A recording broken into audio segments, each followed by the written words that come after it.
People have made a living along these shores for more than 7,000 years, gathering shellfish, catching fish, and diving for pearls. Our hearts beat to the rhythm of the sea. These waters contain a wealth of the finest fish, sea bream, tuna, and hammoud. Our forefathers made their nets and fish traps from woven palm leaves. Their boats were made of palm sticks bound together with rope. Sudden storms and high winds meant that fishing was dangerous but rewarding work. Fish that wasn't eaten immediately was hung up to dry or preserved in salt. Some of it we ate, and some we exchanged with traders for other things like tea and rice. Most of our homes were arish, made of date palm sticks and mats, although some were built with materials from the seashore, coral stone and lime cement. Their walls reflected the heat of the sun. Inside, the rooms stayed cooler in the midday heat.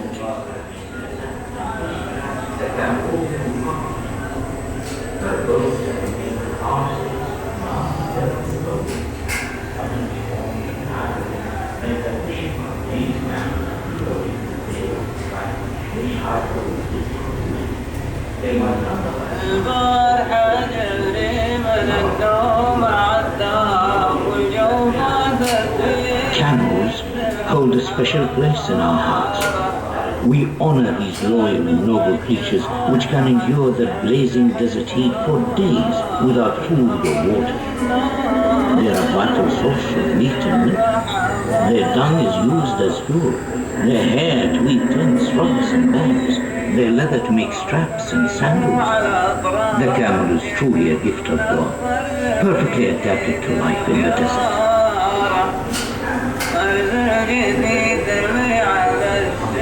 These camels have been loaded with dates, dried fish, household goods and food.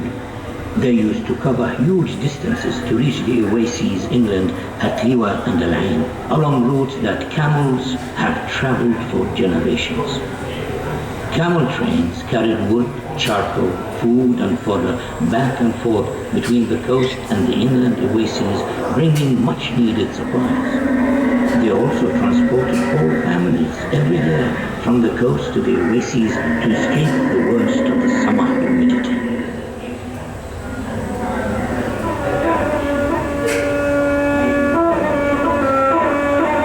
This is what makes camels happy. In the desert they can smell water from many miles. This oasis is fed by cool underground springs and a network of barrages, man-made channels which bring water from the mountains. Here we produce dates, cereals, vegetables, fruit and food.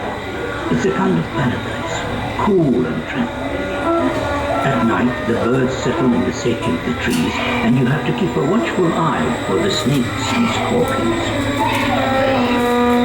The camel-raising bedouins were nomadic during the months of good grazing and would settle around oasis wells in the summer. Many would live in traditional desert tents made of woven cloth.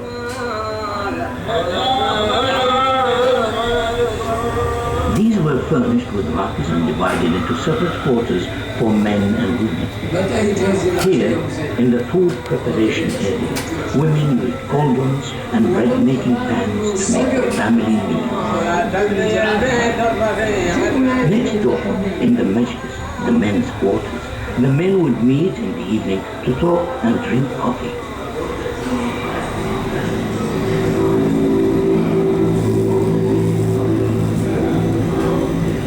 Our ancestors began to settle here more than 5,000 years ago, and they made the most of the world around them. Copper mining was one of the earliest industries here. Miners hammered away at rocks with handmade tools to uncover seams of copper ore in the mountains. Sometimes they would use fire to crack the rock face. It was a dark, dangerous place to work.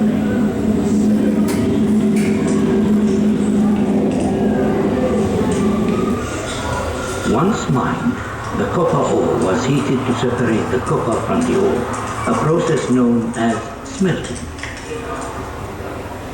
Molten liquid copper was poured into molds to make tools, weapons, and jewelry. Once the casts had cooled, they were hammered into shape.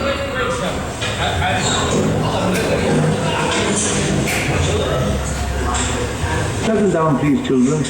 Turn to page 17. Can anybody tell me what they see here? See, sir, Ahmed? the man is diving for pearls. My great-grandfather was a pearl diver. He could hold his breath for ages. He taught me to swim and dive.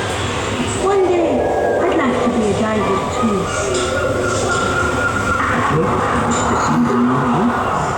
In the last century, huge fleets of pearling vessels set out from Abu Dhabi every summer.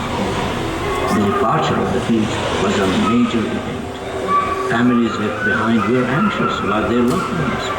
Some of the men never returned. The divers were weighted down as they plunged to the shallow banks to search for oysters.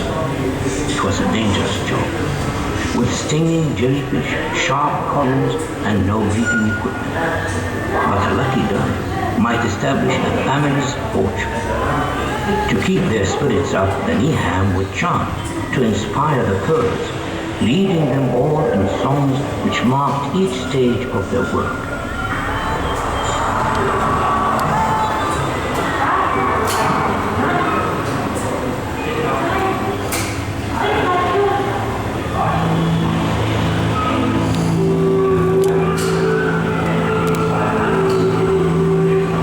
Since oil was discovered in the Emirates more than 40 years ago, Abu Dhabi has become one of the world's major oil producers.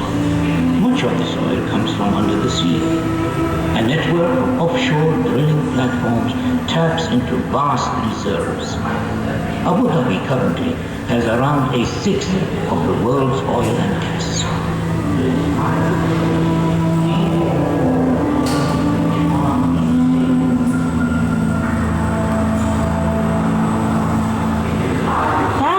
Like to be when I grow up, Grandfather.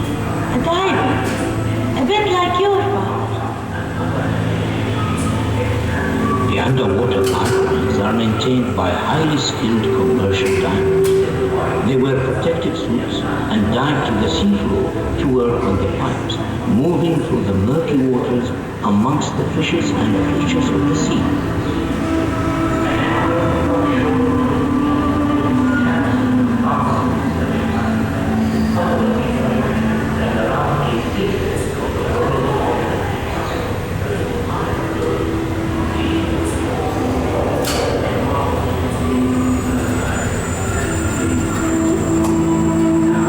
It is hard, skilled work on the oil drilling platforms.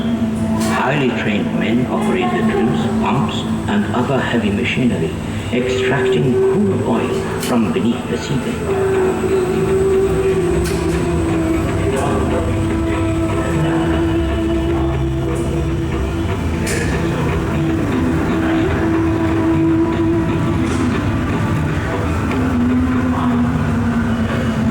Futuristic structures are oil production facilities. Huge quantities of oil are produced every day at offshore and onshore production facilities. But even this modern industry was built using traditional skills. Pearl divers helped to lay the undersea pipes, and dhows kept fresh supplies coming in. Nowadays, massive tankers are needed to transport the oil and gas to the rest of the world.